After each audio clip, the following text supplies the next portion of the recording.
प्रश्न आप सभी के लिए काफ़ी इम्पोर्टेंट एंड एग्जाम ओरिएंटेड लिया गया है। तो आप लोगों से कि इस क्लास को आप लोग एंड तक जोड़ देखिएगा, क्योंकि सारे प्रश्न आप सभी के लिए काफ़ी ज़्यादा इम्पोर्टेंट हो जाते हैं।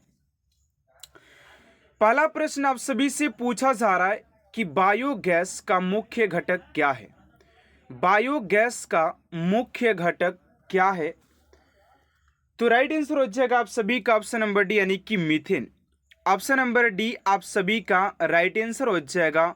मीथेन बायोगैस का मुख्य घटक हो जाएगा। चलिए अगले प्रश्न की ओर बात करते हैं। आप सभी का अगला प्रश्न है, अगला प्रश्न आप सभी से पूछा जा रहा है कि ग्रीन हाउस प्रभाव के लिए मुख्यतः जिम्मेदार वायुमंडलीय गैस कौन सी है? ग्रीन हाउस प्रभाव के लिए मुख्यतः जिम्मेदार वायुमंडलीय गैस कौन सी है? ऑप्शन नंबर ए में है नाइट्रोजन, सी में ऑक्सीजन, डी में कार्बन डाइऑक्साइड और डी में ओजोन। तो राइट आंसर हो जाएगा आप सभी का ऑप्शन नंबर सी, यानी कि कार्बन डाइऑक्साइड। आप सभी का राइट आंसर हो जाएगा ऑप्शन नंबर सी। चलिए अगले प्रश्न की ओर बात करते हैं। आप सभी का अगला प्रश्न यहाँ पर पूछा जा रहा है थर्ड नंबर कि निम्नलिखित में से कौन सी गैस सबसे अधिक विषाक्त है? निम्नलिखित में से कौन सी गैस सबसे अधिक विषाक्त है? तो थर्ड का जो राइट आंसर हो जाएगा आप सभी का कार्बन मोनोक्साइड। कार्बन मोनोक्साइड हो जाएगा। ऑप्शन नंबर सी आप सभी का राइट आंसर हो जाएगा। चलिए अगले प्रश्न की ओर बात करते हैं। आप सभी का अगला प्रश्न पूछा जा रहा है फोर्थ नंबर। यहाँ पर फोर्थ नंबर प्रश्न कर रहा है कि ताम्र एवं टीन के मिश्र धातु को क्या कहते हैं? ताम्र एवं टीन के मिश्र धातु को क्या कहते हैं? तो फोर्थ का राइट आंसर हो जाएगा आप सभी का बी, यानी कि कांसा कहते हैं। ऑप्शन नंबर बी आप सभी का राइट आंसर हो जाएगा। चलिए अगले प्रश्न की ओर बात करते हैं। आप सभी का 5 नंबर प्रश्न है। तो 5 नंबर प्रश्न पूछा जा रहा है कि कार्बन का कौन सा अपरूप अधिक कठोर होता है? कार्बन का कौन सा अपरूप सबसे अत्यधिक कठोर होता है? तो 5 का हो जाएगा ए, यानी कि हीरा। ऑप्शन नंबर ए आप सभी का राइट आंसर हो जाएगा क्वेश्चन नंबर 5 का। चलिए अगले प्रश्न की ओर बात करते हैं। आप सभी का अगला प्रश्न क्या पूछा जा रहा है, ध्यान दीजिएगा। अगला प्रश्न यहाँ पर पूछा जा रहा है कि कार्बन को वायु में जलाने पर कौन सा यौगिक बनता है? कॉपर को वायु में जलाने पर कौन सा यौगिक बनता है? तो 6 का राइट आंसर हो जाएगा ऑप्शन नंबर ए, यानी कि कॉपर बनता है। कॉपर हो जाएगा। ऑप्शन नंबर ए आप सभी का राइट आंसर हो जाएगा। चलिए अगले प्रश्न की ओर बात करते हैं। आप सभी का अगला प्रश्न पूछा जा रहा है 7 नंबर। ध्यान दीजिएगा। एंड स्टूडेंट अभी तक आप मेरे चैनल को सब्सक्राइब नहीं किए तो प्लीज स्टूडेंट चैनल को सब्सक्राइब कर साथ साथ बेल आइकन को प्रेस कर दीजिएगा, ताकि ऐसा मोस्ट इंपोर्टेंट क्लास स्टूडेंट आप तक सबसे जल्द पहुंचते रहे। चलिए अगले प्रश्न की ओर बात करते हैं कि 7 नंबर प्रश्न क्या पूछा जा रहा है। कह रहा है कि भारतीय अंतरिक्ष अनुसंधान संस्थान इसरो कहाँ पर स्थित है? तो इसरो की बात करते हैं तो 7 का हो जाएगा सी, यानी कि बेंगलोर में हो जाएगा। ऑप्शन नंबर सी आप सभी का राइट आंसर हो जाएगा। चलिए अगले प्रश्न की ओर बात करते 8 नंबर प्रश्न है कि छींकने से दिल की धड़कन कितने सेकेंड के लिए रुक जाती है? जब हम लोग छींकते हैं तो हम लोगों की जो दिल की धड़कनें हैं वो कितने सेकेंड के लिए रुक जाती है? 1 सेकेंड, 7 सेकेंड, 4 सेकेंड या 3 सेकेंड? तो राइट आंसर हो जाएगा आप सभी का ऑप्शन नंबर हो जाएगा ए, यानी कि 1 सेकेंड के लिए रुकती, ठीक ना? 1 सेकेंड के लिए रुक जाती है। तो ऑप्शन नंबर ए आप सभी का राइट आंसर हो जाएगा। चलिए अगले प्रश्न की ओर बात करते हैं। आप सभी का 9 नंबर प्रश्न है कि निम्नलिखित में से किसकी वेधन क्षमता सबसे अधिक होती है? निम्नलिखित में से किसकी वेधन क्षमता सबसे अधिक है? तो 9 का राइट आंसर हो जाएगा आप सभी का ऑप्शन नंबर डी, यानी कि गामा किरणें की जो वेधन क्षमता होती है, गामा किरणें की जो वेधन क्षमता होती है बहुत ही अधिक होती है, ठीक है ना। तो ऑप्शन नंबर डी आप सभी का राइट आंसर हो जाएगा। चलिए अगले प्रश्न की ओर बात करते हैं। आप सभी का 10 नंबर प्रश्न क्या पूछा जा रहा है, करे कि कौन सी धातु जल के साथ अभिक्रिया करती है, कौन सी धातु जल के साथ अभिक्रिया करती है। तो 10 का हो जाएगा बी, यानी कि पोटेशियम हो जाएगा, पोटेशियम ऑप्शन नंबर बी आप सभी का राइट आंसर हो जाएगा। चलिए अगले प्रश्न की ओर बात करते हैं। 11 नंबर प्रश्न है कि आयनिक यौगिक की गलनांक एवं क्वथनांक होता है, क्या होते हैं, आयनिक यौगिक की गलनांक एवं क्वथनांक होते हैं। तो 11 का हो जाएगा ए, यानी कि उच्च होते हैं ना, ऑप्शन नंबर ए आप सभी का राइट आंसर हो जाएगा, उच्च होते हैं। चलिए अगले प्रश्न की ओर बात करते हैं। आप सभी का 12 नंबर प्रश्न है कि संक्षारण किस प्रकार की अभिक्रिया है, संक्षारण किस प्रकार की अभिक्रिया है। तो 12 का हो जाएगा बी, यानी कि उपचयन अभिक्रिया हो जाएगी, ऑप्शन नंबर बी आप सभी का राइट आंसर हो जाएगा, उपचयन अभिक्रिया। चलिए अगले प्रश्न की ओर बात करते हैं। आप सभी का 13 नंबर प्रश्न है कि किसी अभिक्रिया में भाग लेने वाले पदार्थ क्या कहलाते हैं, किसी भी अभिक्रिया में भाग लेने वाले पदार्थ क्या कहलाते हैं। तो 13 का हो जाएगा आप सभी का बी, यानी कि अभिकारक, क्या कहते हैं उसे, अभिकारक कहते हैं, ऑप्शन नंबर बी आप सभी का राइट आंसर हो जाएगा, अभिकारक कहते हैं। चलिए अगले प्रश्न की ओर बात करते हैं। आप सभी का 14 नंबर प्रश्न है कि प्रबल अम्ल और क्षारक से बने लवण का पीएच मान होता है, प्रबल अम्ल और दुर्बल और क्षार से बने लवण का पीएच मान होता है, तो ये 7 से कम होता है, कितना होता है, 7 से कम होता है, ऑप्शन नंबर बी आप सभी का राइट आंसर हो जाएगा। चलिए अगले प्रश्न की ओर बात करते हैं। आप सभी का अगला प्रश्न 15 नंबर की अदिश राशि है, अदिश राशि किसकी हो जाएगी। तो 15 का हो जाएगा बी, यानी कि ऊर्जा एक अदिश राशि हो जाएगी, ठीक है ना, ऊर्जा एक अदिश राशि हो जाएगी, ऑप्शन नंबर बी आप सभी का राइट आंसर हो जाएगा। चलिए अगले प्रश्न की ओर बात करते हैं। 16 नंबर प्रश्न है कि निम्नलिखित में से कौन एक सदिश राशि नहीं है, निम्नलिखित में से कौन एक सदिश राशि नहीं है, यानी कि वो कौन सी है जो कि अदिश राशि है। 16 का जगह सी, यानी कि द्रव्यमान एक अदिश राशि हो जाएगी, ऑप्शन नंबर सी आप सभी का राइट आंसर हो जाएगा। चलिए अगले प्रश्न की ओर बात करते हैं। आप सभी का 17 नंबर प्रश्न है कि निम्नलिखित में से कौन वेक्टर मात्रा है, वेक्टर मात्रक मात्रा है, किसका हो जाएगा। तो 17 का हो जाएगा आप सभी का बी, यानी कि बल हो जाएगा, ऑप्शन नंबर बी आप सभी का राइट आंसर हो जाएगा।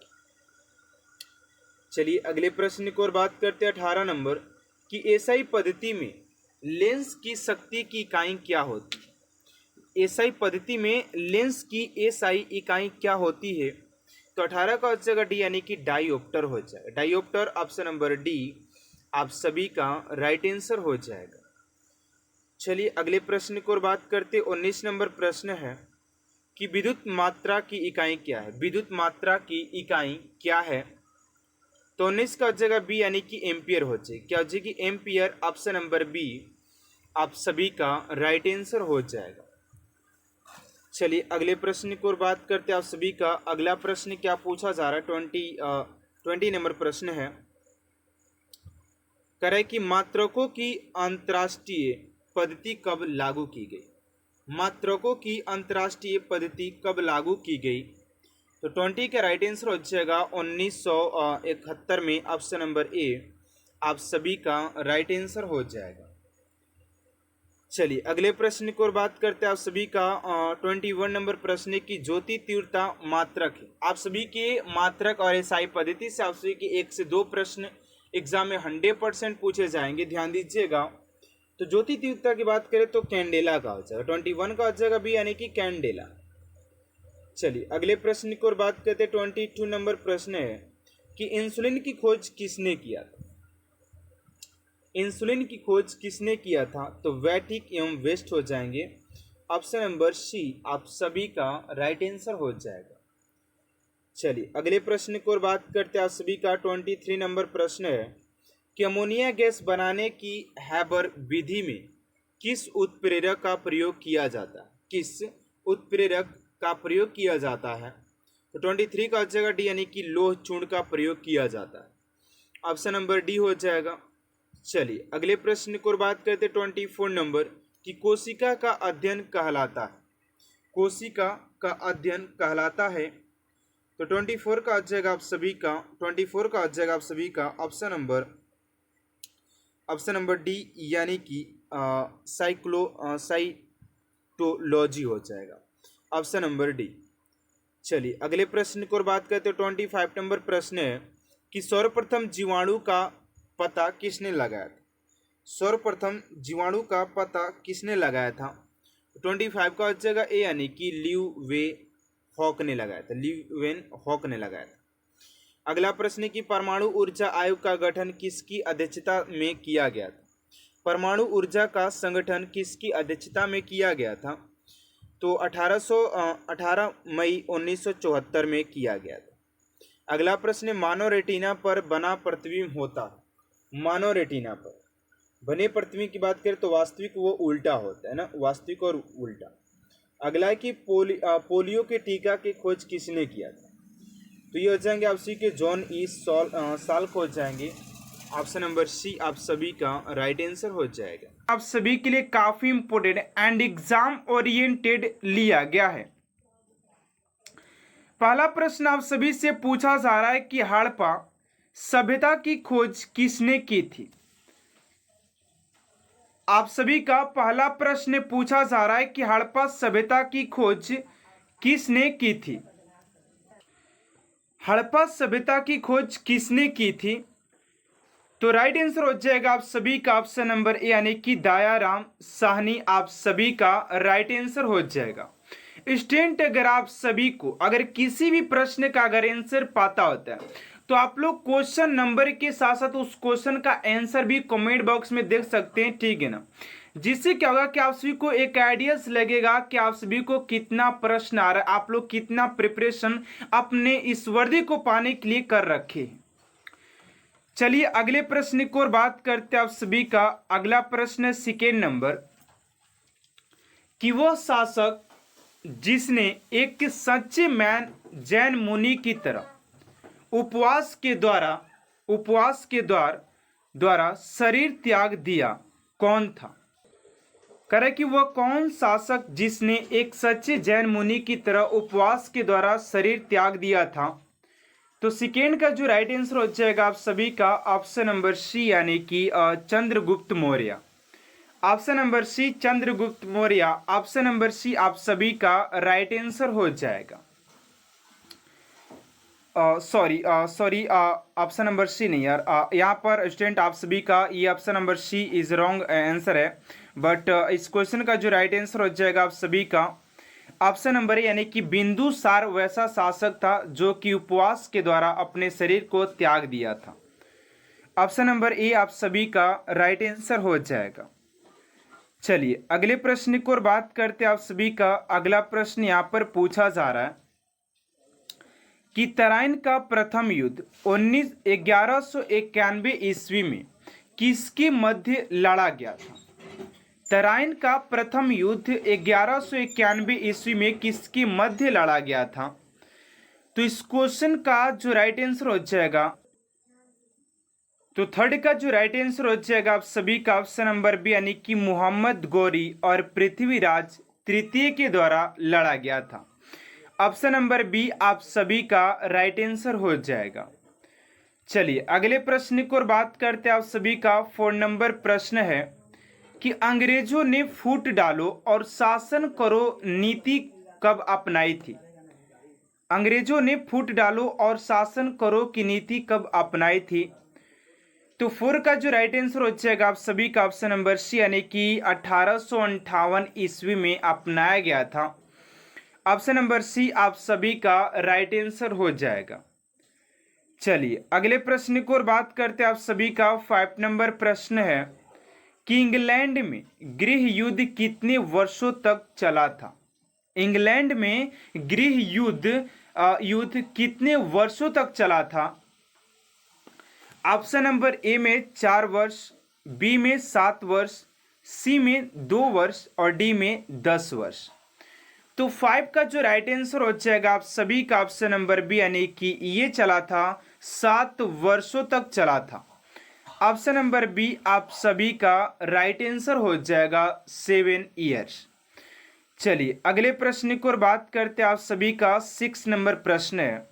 एंड स्टूडेंट अभी तक आप सभी चैनल को सब्सक्राइब नहीं किए तो प्लीज स्टूडेंट चैनल को सब्सक्राइब कर साथ साथ बेल आइकन को प्रेस कर दीजिएगा, ताकि ऐसा मोस्ट इंपोर्टेंट क्लास स्टूडेंट आप तक सबसे जल्द पहुंचते रहे, क्योंकि ये चैनल आप सभी के लिए डेली बेहतर से बेहतरीन करने का प्रयास करता है। ठीक है ना। चलिए अगले प्रश्न की ओर बात करते हैं। कह रहे कि आर्य भारत में कहां से आए थे। आर्य भारत में कहां से आए थे। तो 6 का जो राइट आंसर हो जाएगा आप सभी का केंद्रीय एशिया से आए थे। ऑप्शन नंबर सी आप सभी का राइट आंसर हो जाएगा। चलिए अगले प्रश्न की ओर बात करते हैं आप सभी का। 7 नंबर प्रश्न है कि गुप्त समाज की स्थापना किसने की थी। गुप्त समाज की स्थापना किसने किया था। हर्षवर्धन, चंद्रगुप्त, समुद्रगुप्त या ब्रह्मगुप्त। तो 7 का जो राइट आंसर हो जाएगा आप सभी का ऑप्शन नंबर बी, यानी कि चंद्रगुप्त के द्वारा किया गया था। ऑप्शन नंबर बी आप सभी का राइट आंसर हो जाएगा चंद्रगुप्त। चलिए अगले प्रश्न की ओर बात करते हैं आप सभी का। 8 नंबर प्रश्न है कि पानीपत की दूसरी लड़ाई किसके बीच हुई थी। पानीपत की दूसरी लड़ाई किसके बीच हुई थी। तो 8 का राइट आंसर क्या होगा, फटाफट आप लोग कमेंट बॉक्स में आंसर दीजिए। ठीक है ना। तो राइट आंसर हो जाएगा आप सभी का बैरम खान और हेमू के बीच लड़ा गया था। ऑप्शन नंबर ए हो जाएगा। चलिए अगले प्रश्न की ओर बात करते। 9 नंबर प्रश्न है कि मोहम्मद गोरी कहाँ का शासक था। मोहम्मद गोरी कहाँ का शासक था। तो 9 का राइट आंसर हो जाएगा आप सभी का Afghanistan. Afghanistan option number A आप सभी का राइट आंसर हो जाएगा। चलिए अगले प्रश्न की ओर बात करते हैं आप सभी का। 10 नंबर प्रश्न है कि बिहार प्रदेश को किस मुस्लिम शासक ने सर्वप्रथम जीता था। 10 का हो जाएगा आप सभी का बी, यानी कि खिलजी। चलिए अगले प्रश्न की ओर बात करते हैं। 11 नंबर कि मुगल काल में सर्वप्रथम किस शहर में अंग्रेजों ने अपने कारखाने स्थापित किए थे। यह हो जाएगा आप सभी का सूरत। चलिए अगले प्रश्न की ओर बात करते हैं आप सभी का। 12 नंबर प्रश्न है कि पहली सहायक संधि कौन सी थी। पहली सहायक संधि कौन सी थी। तो 12 का हो जाएगा आप सभी का ऑप्शन नंबर बी, यानी कि निजाम हो जाएगा। निजाम ऑप्शन नंबर बी आप सभी का राइट आंसर हो जाएगा। चलिए अगले प्रश्न की ओर बात करते हैं आप सभी का। 13 नंबर प्रश्न है कि किसके शासन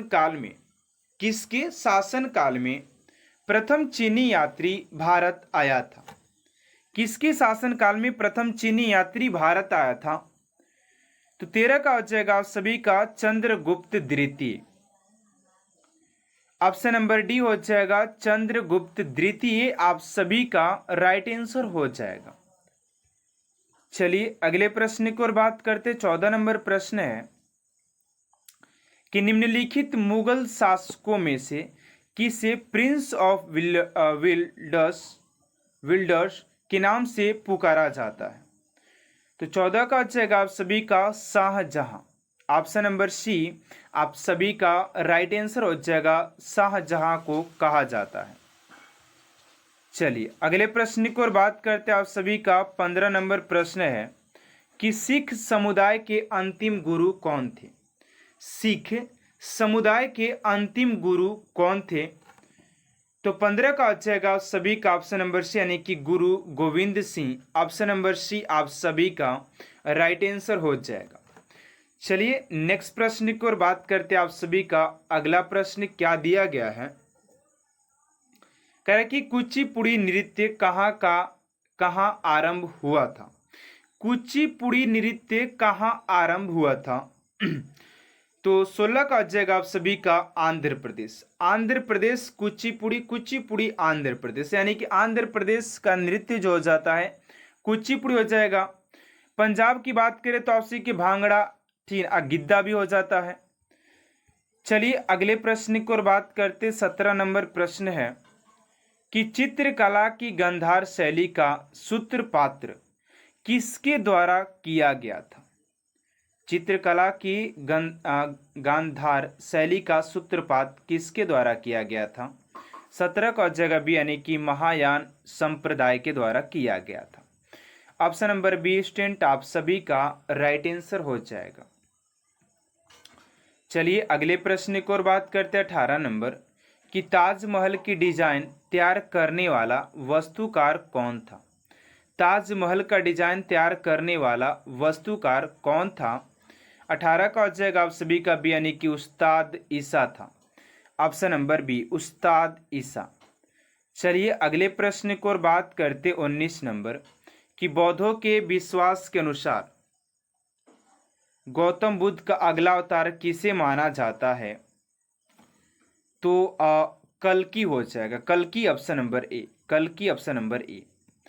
चलिए अगले प्रश्न की ओर बात करते 20 नंबर कि सम्राट अकबर ने निम्नलिखित में से किस महल का निर्माण फतेहपुर सीकरी में करवाया था। तो ये हो जाएगा आप सभी का 20 का सी यानी कि पंचमहल। अगला प्रश्न है कि कुतुब मीनार के पास स्थित लौह स्तंभ किस राजा ने बनवाया था। कुतुब मीनार के पास स्थित लौह स्तंभ किस राजा ने बनवाया था। तो 21 का हो जाएगा आप सभी का ऑप्शन नंबर यानी कि चंद्रगुप्त द्वितीय के द्वारा बनवाया गया था। ऑप्शन नंबर ए आप सभी का राइट आंसर हो जाएगा। चलिए अगले प्रश्न की ओर बात करते 22 नंबर कि स्वामी दयानंद सरस्वती ने किस समाज की स्थापना की थी।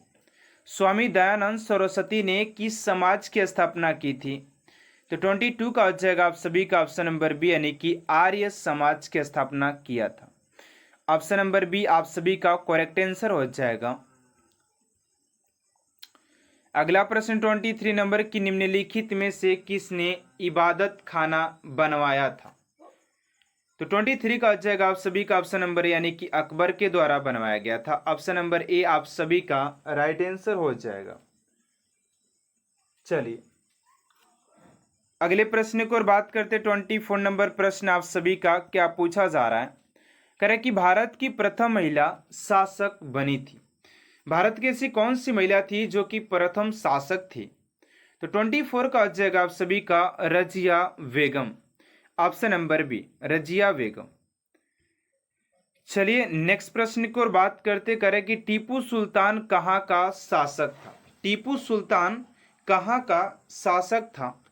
25 का हो जाएगा सी यानी कि Mysore. Mysore option number C आप सभी का राइट आंसर हो जाएगा। अगला प्रश्न आप सभी का 26 नंबर की भारत में प्रथम मुस्लिम आक्रमणकारी था। भारत में प्रथम मुस्लिम आक्रमणकारी था कौन हो जाएगा। तो ये हो जाएगा महमूद बिन कासिम।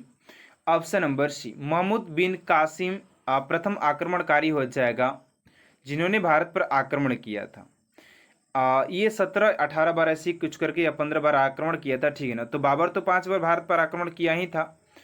अगला प्रश्न है कि प्रथम भारतीय साम्राज्य स्थापित किया गया था किसके द्वारा। तो वो हो जाएगा उसी के चंद्रगुप्त मौर्य के द्वारा। चलिए अगला प्रश्न है कि किसके समाधि के कारण नांदेड़ गुरुद्वारा सिखों द्वारा पवित्र माना जाता है। 28 का हो जाएगा आप सभी का डी यानी कि गुरु गोविंद सिंह की। अगला प्रश्न है कि विख्यात सोमनाथ मंदिर को किसने नष्ट किया। 29 का हो जाएगा बी यानी कि सुल्तान महमूद। अगला प्रश्न है आप सभी का 30 नंबर की निम्नलिखित में से कौन सा सबसे पुराना स्मारक है। तो इस क्वेश्चन का राइट आंसर क्या होगा स्टूडेंट, आप सभी को कमेंट बॉक्स में देना है। एंड देखते हैं कितने स्टूडेंट इस क्वेश्चन का राइट आंसर कमेंट बॉक्स में दे पाते हैं। तो आज की इस क्लास को स्टूडेंट यहीं तक इन करते हैं। आप सभी को क्लास कैसा लगा कमेंट बॉक्स में जरूर बताइएगा। अगर आप सभी को अच्छा लगे तो प्लीज चैनल को सब्सक्राइब कर साथ साथ बेल आइकन को प्रेस कर दीजिएगा, ताकि ऐसा मोस्ट इंपोर्टेंट क्लास स्टूडेंट आप तक सबसे जल्द पहुंचते रहे। तो मिलते हैं नेक्स्ट क्लास में student. Thanks for watching my class.